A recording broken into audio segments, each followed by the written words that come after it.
Yes, I was very familiar with it. I think the first time I actually sat down to watch it was with the Mm-hmm. guys. Us on YouTube, it's kind of hard to find it, so I Facts. forgot how we watched it, but we watched it together. I remember the first time I saw it, or like a trailer for it, was when I was really young. It was like a trailer on like Disney Mm-hmm. XD. Mm-hmm. It was like more than a game. Facts. LeBron James, his high school team. I'm like, oh, cool. But of course, I had to watch it at a different perspective. I wasn't just watching it to watch it. I was watching it for information and to understand LeBron and Drew, and of course Drew for me. But yeah, I'm very familiar with it. Yeah, and I knew of it, you know what I mean, of coming into the movie, but definitely I didn't watch it until, being with them. And like, yeah, what he said, man, it was great to watch. It helped us, get a better perspective on how to, go into the movie with it. Definitely, watched a lot of interviews, watched a lot of the interviews of him talking, just highlights of him in the game. And also just being able to, yeah, I've been around him, seventh, eighth grade, knowing him play with Bronny on his AAU team. So just being able to see him on his outside life, stuff you can't capture, with a camera, just because, you can't, yeah, that'll be weird if you just start Yeah, videoing dude and he's still I on the know. couch. So just, yeah, being able to just see what he, how he moves on a, normal day-to-day base. I grew up playing basketball most of my life. My brother played, my dad played. Well, of course not, the professional level. But I'm from New York, so I've always hooped. But I definitely didn't have the level of skill that they had. But handle was always there. That's what got me the part, honestly. My handle was there. Even for the audition process, of course, the acting had to do that. But then we had the basketball test. We had to run five, so I was able to run up and down the court. I mean, I got a couple of shots in to really prove that I can hoop.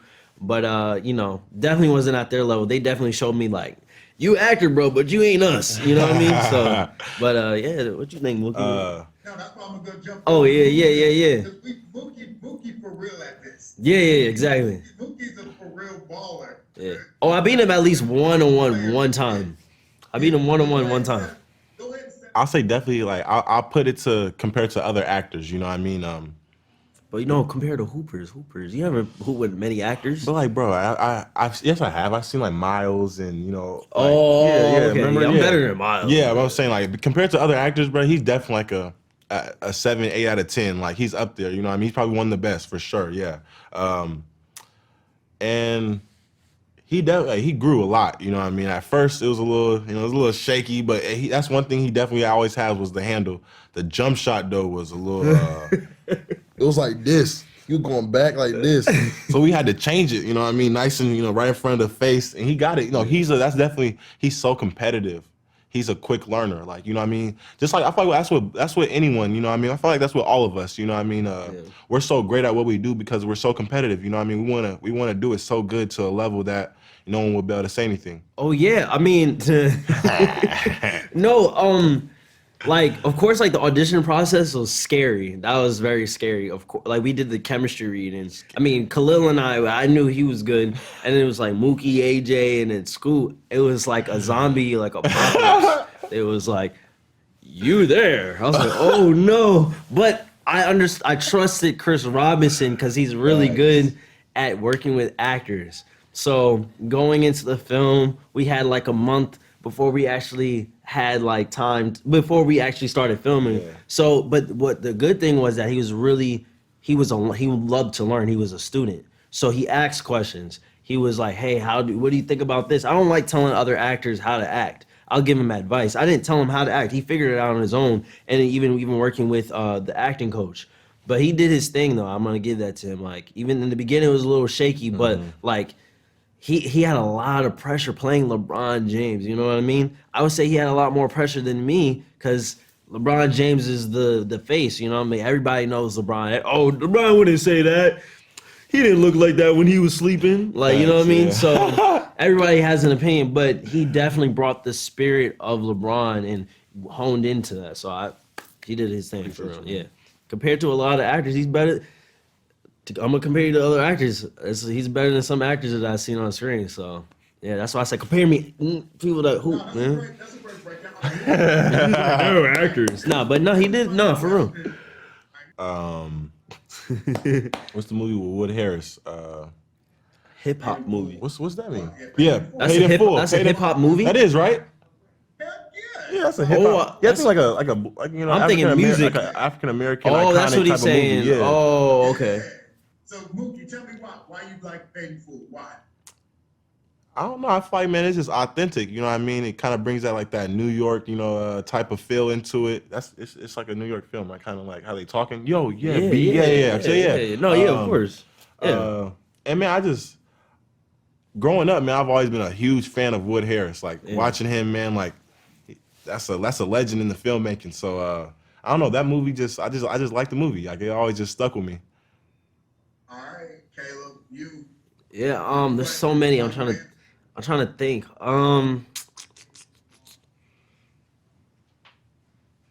Can I pick a comedy and a drama? Of course you can. Okay, I would say Friday and then Straight Outta Compton. Friday, Tell me bruh. about Friday. Explain why Friday. Break it down. That movie. It never was missed. just well done. It was just written, shot perfectly. It was so raw, and you could even tell like the budget wasn't even like insane, but like Facts. what they did was like it was just like some really good like they were like Ice Cube came.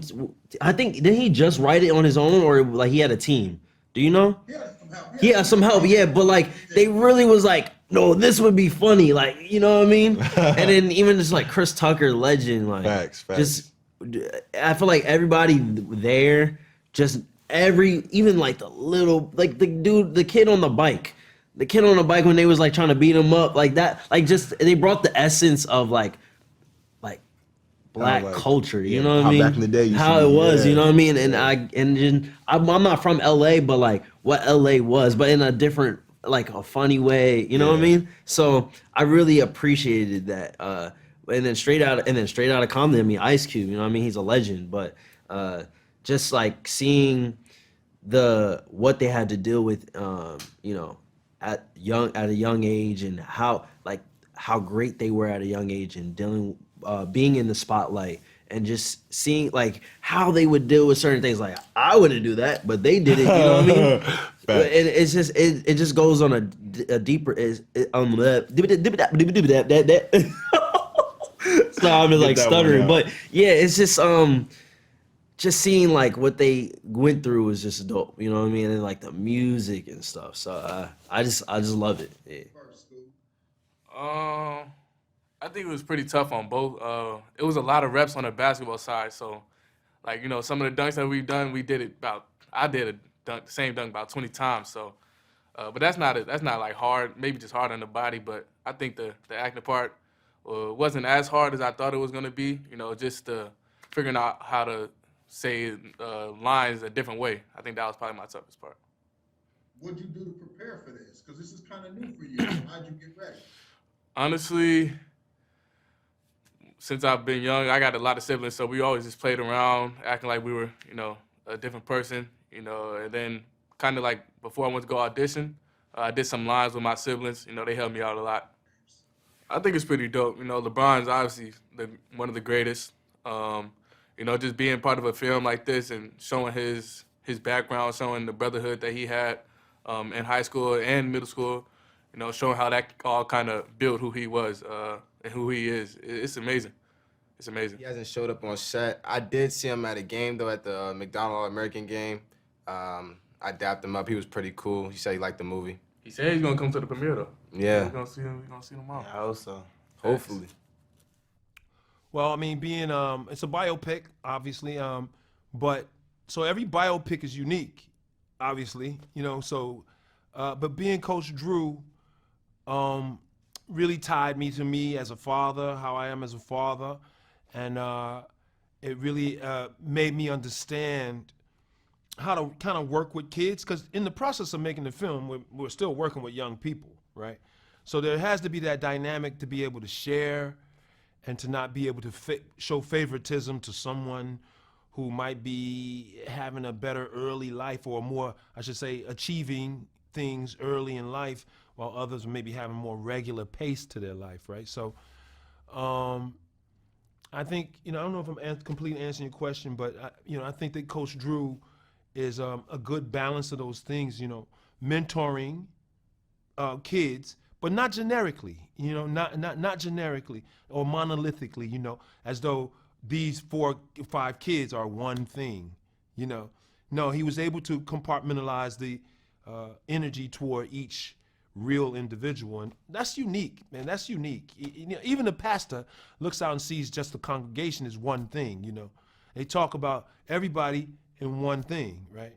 So, Big Drew, Coach Drew, is man, just a uniquely special person, and probably took somebody like that, and that's why LeBron James, in part, I believe, is such a poised person who executes with thinking first. Acts on his thinking first, right? So, well, I love where they come from. Scoot and Mook are guys likely to be in the NBA and then stand out in the NBA as well. And so, I just love the fact that I know them now. I know the young version of them that I could see their future a little more than they can, And working with them was easy because I think when you're a real athlete like they are, you're used to being authorized, having authority coaches and other people in your life, trainers, and you have a certain discipline. And I feel like they came with discipline every day. And so that means they're available for the task, right? And they can relate to the task. It's basketball. It's LeBron James. And they want to be a part of that. So it was wonderful, man. It was really awesome, bro. I said this earlier, but one of the things is he's so driven on his. Think about it this way: you make $1 billion, you're a multi-champion, but you're getting up in the morning at 5 a.m., man, to still go run those miles. You're still spending $1 million on your body so you can go do that again, right? So that's how I'm inspired by that as an actor, because you can achieve certain things and get lazy, to be honest with you. But I want people to continue to tell me my whole life until they have to say, man, I think you're the best of all times. I think you're the best of all times. That's really why I'm doing it. I'm like an athlete. I'm driven just to be, I want to be known as the best, basically. I think Pay in Full, man, is like the most, for me, it's like the fans of me who love that film is so special, man. There's so much artwork on it and T-shirts, and it's just a huge classic film, right? And I'm glad that I'm tied to the hip hop generation. I'm a hip hop cat, so I love that I know those actual people. I didn't know Alpo, but I know AZ, who is Ace, right? It made me feel the brotherliness to Cameron and Mackay. That I feel like we have this inseparable thing that's really awesome to have, because it's connected to something that's a classic that people will never stop watching, and it's a film that I'm the lead of, and I don't know, man, it's so special to me. It's like the most special thing in a lot of ways, because we worked in New York. I don't film a lot in New York. I film some in New York. And my alliances with all those people are real strong. So, and it's like that in other projects, but I don't know, Pay in Full speaks to me. It really does. Listen, I have so much respect for the documentary. Before this movie ever even was in my world, I watched that documentary and I thought it was amazing. And I actually got to meet the producer of it not too long ago. I think that, there's this kind of weird place where we are now in filmmaking, where documentaries and films, there's some fusion that's happening, so to speak. But when I approached this, I wanted to tell a story like Stand By Me. I wanted to tell a story that was authentic, but moves you emotionally in a way that, tells a true story of a superhero that actually exists. I did not have any interaction with him. I interacted with all the people around him. And, at first I was like, oh man, I can't wait to talk to LeBron. I was putting in requests, but as we both know, he has a day job, right? He's an amazing ball player, but he's also a mogul. He's got a lot going on. He's got a family, and they've got a lot of movies that they're doing over there at Spring Hill. So I learned through the process of talking to his friends, his coaches, his family, that it was really a gift for me to be able to come up with my own thought process about him. Obviously, there's the amazing book by Buzz Bissinger and LeBron. There's the script, obviously, that's amazing. And I really was able to dig into the authenticity being in Akron and talking to the people at the coffee shop who may not be his family, or talking to his friend who played forward on the team, who didn't get a lot of playing time, about who the man was. And I think that was really great for me to be able to tell a story in a way that was authentic and not leaning towards anything that I thought LeBron would like, versus what was real. Everybody from Kareem Abdul-Jabbar to the kid playing 9-10 basketball is going to look at this and judge it, And me being a fan as well, I wanted to make sure of a few things: that the players we had were authentic, that really knew how to play ball. So when we casted our leads, we considered that. Obviously, we have Scoot Henderson, who's predicted to be the number 3 pick in this year's NBA draft. He played Romeo. We had Mookie Cook, who's going to Oregon. He'll be a freshman next year. And then the cameramen I chose, a lot of them had done sports. The actual choreography and that basketball team that included Jerome Hips and other guys who really understand basketball in the way that it moves in an authentic way. And at first, it's funny because I was like, we don't need choreographers. That was kind of my attitude because I wanted control. But the further we got into it, they were amazing and put us in a space where I could just move the cameras the way I saw it. But the guys, because they knew how to play ball, because we did so many, not rehearsals, but practices, like these guys really had a grueling kind of time because we'd be on set shooting basketball, then they'd have to go away and have a practice, for 2 hours and, get their wind and everything. So it was a combination of acting and making sure that the basketball was really authentic, and that was important to me.